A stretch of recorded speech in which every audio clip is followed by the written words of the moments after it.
This is अनुराग। सो आज हम देखने वाले हैं क्लास 10th बायो का topic digestion in human beings. इसमें हम जानने वाले हैं कि हम जो फूड खाते हैं हम उससे किस तरीके से एनर्जी डिराइव करते हैं। तो देखते हैं सबसे पहले डाइजेशन को। डाइजेशन का मतलब क्या है? डाइजेशन का मतलब है सिंप्लीफिकेशन ऑफ न्यूट्रिएंट्स। इसका मतलब क्या हुआ कि हम जो फूड खाते हैं उसमें डिफरेंट टाइप्स के सब्सटेंसेस पाए जाते हैं, उनको सिंपलर सब्सटेंस में ब्रेक करना, यही क्या है? Simplification of nutrients. इसी को हम डाइजेशन बोलते हैं। तो हमारे फूड में पाया जाता है प्रोटीन्स, फैट्स एंड कार्बोहाइड्रेट्स, इस टाइप के सब्सटेंसेस पाए जाते हैं। तो हमारी बॉडी क्या करती है? प्रोटीन को कन्वर्ट कर लेती है अमीनो एसिड में, एंड फैट को कन्वर्ट कर लेती है फैटी एसिड या फिर ग्लिसरॉल, फैटी एसिड या फिर इसको हम ग्लिसरॉल भी बोलते हैं, इसमें कन्वर्ट कर लिया जाता है। एंड कार्बोहाइड्रेट को कन्वर्ट किया जाता है ग्लूकोज में। तो इससे क्या होता है, जो हमारी बॉडी है डायरेक्टली प्रोटीन, फैट या कार्बोहाइड्रेट से एनर्जी की रिक्वायरमेंट फुलफिल नहीं कर पाती है। तो उसके लिए ये क्या करती है? प्रोटीन को कन्वर्ट कर लेती है अमीनो एसिड में, फैट को फैटी एसिड में और कार्बोहाइड्रेट को ग्लूकोज में। तो इस तरीके से क्या होता है, तो अब हम देखते हैं किस तरीके से ये पूरा प्रोसेस कंप्लीट होता है। तो सबसे पहले क्या होता है, हम जो फूड खाते हैं वो थ्रू आवर माउथ हम माउथ में लाते हैं। माउथ में हम क्या करते हैं? माउथ में हम अपने खाने को चबाना स्टार्ट करते हैं, जिसको हम बोलते हैं च्यूइंग। ठीक है, तो माउथ में क्या हुआ? माउथ में हम नॉर्मली क्या कर रहे हैं? Breaking of food, breaking of food. और माउथ में ही हमारा कार्बोहाइड्रेट का भी डाइजेशन स्टार्ट हो जाता है। वो किस तरीके से होता है? माउथ में क्या होता है? एंजाइम रिलीज, माउथ में हमारे सलाइवा रिलीज़ होता है, जो कि क्या करती है? सलाइवा में एंजाइम प्रेजेंट रहता है सैलिवरी अमाइलेज। इसका नेम क्या है? Salivary amylase. तो ये एंजाइम है सैलिवरी अमाइलेज। इसकी वर्किंग क्या है? इसकी वर्किंग ये है कि ये जो फूड में प्रेजेंट कार्बोहाइड्रेट्स हैं उनको ये कन्वर्ट कर देगा ग्लूकोज में। फूड में जितना भी ये कार्बोहाइड्रेट रहेगा प्रेजेंट उसको ये कन्वर्ट कर देगा ग्लूकोज में। तो इस तरीके से हमारा कार्बोहाइड्रेट का डाइजेशन या फिर हम बोल सकते हैं सिंप्लीफिकेशन यहाँ पे कंप्लीट होता है। अभी हमने लास्ट क्या देखा था कि हमारे फूड में प्रेजेंट जो भी कार्बोहाइड्रेट थे हम उसको डाइजेस्ट कर चुके थे, कार्बोहाइड्रेट को हमने ग्लूकोज में कन्वर्ट कर लिया था। अब हम क्या होगा, फूड जो हमने खाया था अपने माउथ में वहाँ पे कार्बोहाइड्रेट तो ग्लूकोज में कन्वर्ट हो चुका है और फूड छोटे छोटे पार्टिकल्स में ब्रेक हो चुका है। अभी नेक्स्ट क्या होता है, यही फ्रूट तो हमारे फूड पाइप के थ्रू स्टोमच के तरफ जाता है। जैसे ये मान लिया फूड पार्टिकल आया, जैसे ही ये फूड पार्टिकल स्टोमच में पहुंचता है, हमारी जो स्टोमच की इनर लाइनिंग है, ये जो स्टोमच की इनर लाइनिंग है, ये अगले एंजाइम सीक्रेट करना स्टार्ट कर देती है। उन एंजाइम्स का ये सीक्रेट करती है गैस्ट्रिक जूसेस।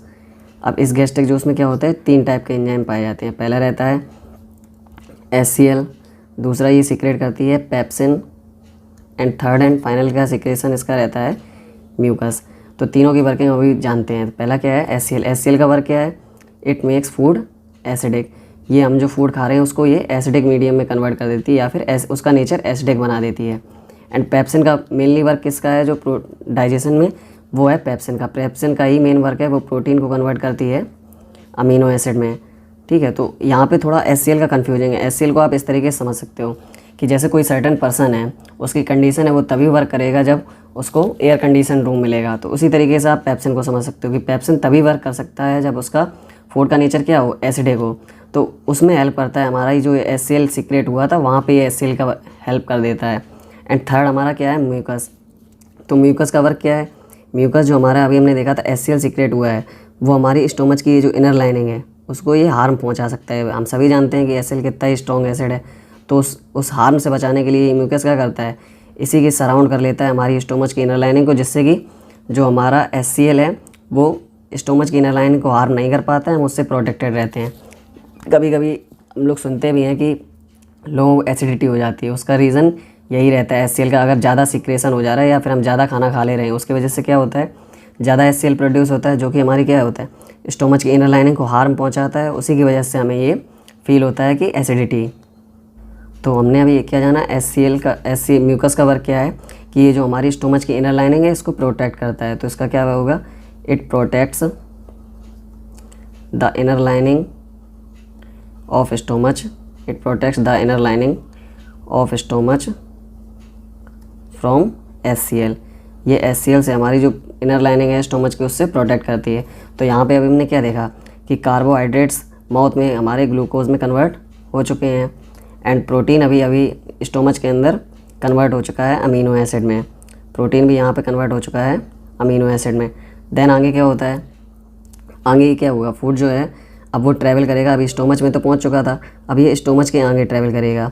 अब ये ट्रैवल करते करते जाएगा स्मॉल इंटेस्टाइन की तरफ। अब स्मॉल इंटेस्टाइन में क्या प्रोसेस रहता है वो देख। अभी हमने क्या देखा था, जो हमारा फूड था वो स्टोमच से चल के स्मॉल इंटेस्टाइन में पहुंच चुका था। अब स्मॉल इंटेस्टाइन में क्या होता है वो देखते हैं। अभी हम ये साइड में देख रहे हैं, स्मॉल इंटेस्टाइन से 2 बॉडी ऑर्गन्स हमारे अटैच्ड हैं, जो कि पहला क्या है लीवर एंड दूसरा क्या है पैनक्रियाज। तो ये क्या करते हैं, यहाँ पे एंजाइम सिक्रेशन का काम इन्हीं दोनों का है, लीवर और पैनक्रियाज का। ये एंजाइम सीक्रेट करते हैं, तो जिससे कि क्या होता है, जो हमारे फूड में प्रेजेंट फैट है उसका सिंप्लीफिकेशन में ये हेल्प करते हैं। तो देखते हैं इसको। जैसे ये हमारा मान लिए स्मॉल इंटेस्टाइन रहा, अब इसमें ये फूड पार्टिकल पहुंच चुका है। अब फूड पार्टिकल में क्या होगा, यहाँ पे लीवर रहा एंड यहाँ पे पैनक्रियाज। तो लीवर भी यहाँ पे अपने एंजाइम सीक्रेट करेगा और पैनक्रियाज में, जिसकी मदद से क्या हो, जिसके हेल्प से हम क्या करेंगे, जो फूड में प्रेजेंट फैट्स हैं उनको हम कन्वर्ट कर सकते हैं फैटी एसिड या फिर ग्लिसरॉल में। तो जिससे कि हमारा जो डाइजेशन का कंप्लीट प्रोसेस है यहाँ पे आके कंप्लीट हो जाएगा। तो देखते हैं ये किस तरीके से होता है। तो सबसे पहले देख, यहाँ पे सीक्रेट होगा, लीवर अपने एंजाइम सीक्रेट करेगा। लीवर क्या सीक्रेट करता है, लीवर सीक्रेट करता है बाइल जूस। बाइल जूस का वर्क क्या है, अभी हमने देखा था कि फूड जो था स्टोमच के अंदर एसिडिक नेचर का हो चुका था, तो वापस से उसका ये एसिडिक इफेक्ट ख़त्म करता है। तो ये क्या करता है, इट मेक्स फूड अल्कलाइन। जो फूड का एसिडिक इफेक्ट है उसको ख़त्म कर देता है और उसको एल्कलाइन नेचर का बना देता है। एंड बाइल जूस का एक और वर्क है कि बाइल जूस में प्रेजेंट रहते हैं बाइल साल्ट। बाइल साल्ट क्या काम करते हैं, जो फैट के बड़े बड़े मॉलिक्यूल्स हैं, जैसे ये मान लिया फैट का एक बड़ा मॉलिक्यूल, उसको छोटे छोटे मॉलिक्यूल्स में ब्रेक कर देता है। फैट के बड़े मॉलिक्यूल्स को छोटे छोटे मॉलिक्यूल्स में ब्रेक कर देता है। इसी को हम क्या बोलते हैं, इमल्सिफिकेशन ऑफ, इसको हम बोलते हैं इमल्सिफिकेशन ऑफ फैट मॉलिक्यूल। एक बड़े से फैट मॉलिक्यूल का छोटे मॉलिक्यूल में ब्रेक हो जाना ही क्या है, इमल्सिफिकेशन ऑफ फैट मॉलिक्यूल। तो हमने यहाँ पे क्या देखा, लीवर का वर्क क्या है, लीवर सीक्रेट करता है एंजाइम बाइल जूस, जो जिसमें प्रेजेंट ये फूड को एल्कलाइन नेचर का बनाता है, और उसमें प्रेजेंट रहता है बाइल साल्ट, जो कि क्या काम करता है, emulsification of fat molecule, fat के बड़े मॉलिक्यूल को छोटे मॉलिक्यूल में ब्रेक करने का वर्क करता है ये। अभी आगे क्या होने वाला है, आगे भी लीवर ने तो सीक्रेट कर दिया, अब सीक्रेट होगा यहाँ पे पैनक्रियाज एंजाइम सीक्रेट करेगा। तो पैनक्रियाज यहाँ पे क्या सीक्रेट करता है, पैनक्रियाज 2 टाइप के एंजाइम सीक्रेट करता है। पहला एंजाइम है हमारे पास ट्रिप्सिन एंड दूसरा क्या है, lipase. Trypsin and lipase. Trypsin का वर्क क्या है, स्टोमच में हमने देखा था कि प्रोटीन अमीनो एसिड में कन्वर्ट हो चुके थे। अब बाई चांस अगर थोड़ा बहुत प्रोटीन बच भी गया होगा तो वो यहाँ पे कन्वर्ट कर दिया जाता है। जो बचा हुआ प्रोटीन है वो यहाँ पे आके प्रोटीन अमीनो एसिड में कन्वर्ट हो जाता है। अब बचा ये लाइपेज एंजाइम का काम। लाइपेज क्या वर्क करता है, लाइपेज का वर्क है जो ये फैट के छोटे छोटे मॉलिक्यूल ब्रेक हुए थे उनको ये कन्वर्ट कर देता है। तो ये लाइपेज का वर्क है फैट को कन्वर्ट करना फैटी एसिड या फिर ग्लिसरॉल में, इसको कन्वर्ट करने का काम किसका है, लाइपेज का। तो यहाँ पे लगभग हमारा डाइजेशन का प्रोसेस कंप्लीट हो जाता है। हमने यहाँ पे क्या देखा, माउथ में कन्वर्ट हो, कार्बोहाइड्रेट डाइजेस्ट हो चुके थे, स्टोमच में आया तो इसके अंदर प्रेजेंट प्रोटीन्स डाइजेस्ट हो चुके हैं, और स्मॉल इंटेस्टाइन के अंदर जो फैट प्रेजेंट थे वो भी डाइजेस्ट हो चुके थे। अब यहाँ पे क्या होता है, सारा का ये डाइजेशन अब कंप्लीट हो जाता है, सारा जो यूजफुल सब्सटेंस है वो इससे ड्राइव कर लिया जाता है। तो स्मॉल इंटेस्टाइन से अटैच रहती हैं हमारी ब्लड वेसल्स, जो कि क्या करती हैं, जो ये सिंप्लीफाइड फूड है इसको डायरेक्ट ले जाती हैं बॉडी सेल्स में, और बॉडी सेल्स में वहाँ पे क्या होता है, एनर्जी इनसे डिराइव कर ली जाती है। ठीक है, तो यहाँ पे क्या हुआ, जो एनर्जी की रिक्वायर सारा का सारा जो यूजफुल सब्सटेंस था वो तो हो गया। अब जो भी थोड़ा वेस्ट मटेरियल बचा उसको क्या करते हैं, इसको ये लार्ज इंटेस्टाइन में ट्रांसफ़र कर दिया जाता है, और वो ट्रैवल करते करते लार्ज इंटेस्टाइन में रेक्टम और एनस के थ्रू हमारे बॉडी से बाहर पास आउट कर दिया जाता है in the form of excreta. तो अब हम देखने वाले हैं इस पूरे कंप्लीट प्रोसेस में हमने क्या क्या स्टेप्स फॉलो किए। ठीक है, तो स्टेप्स ऑफ न्यूट्रिशन क्या क्या थे। पहला स्टेप था हमारा इंजेशन, जिसमें कि हमने क्या किया था, इनटेक ऑफ फूड मटेरियल्स, जो फूड मटेरियल्स था उसका इनटेक किया। दूसरा स्टेप क्या है, डाइजेशन, जिसमें क्या है, break down of complex food substances into simpler food substances. इसका मतलब वही है जहाँ पे हमने प्रोटीन को कन्वर्ट किया है अमीनो एसिड में, फैट को कन्वर्ट किया है ग्लिसरॉल या फिर फैटी एसिड में, एंड कार्बोहाइड्रेट को कन्वर्ट किया है ग्लूकोज में। इसी को हम बोलते हैं डाइजेशन। एंड थर्ड क्या है, एब्जॉर्प्शन। जो ये सिंपलर सब्सटेंसेस हैं इन्हीं को हमारी बॉडी क्या करेगी, एब्जॉर्ब कर लेगी। Digested food it gets absorb by the body cells. अब बॉडी सेल्स के द्वारा ये एब्जॉर्ब कर लिया जाएगा। एंड फोर्थ स्टेप एसिमिलेशन, जिसमें क्या होगा, जो भी एब्जॉर्ब फूड है उसके थ्रू हमारी बॉडी क्या करेगी, एनर्जी डिराइव करेगी।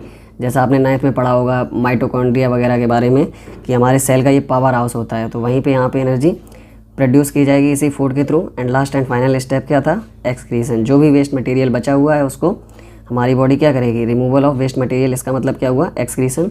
जो भी वेस्ट मटेरियल इसको पास आउट कर देगी।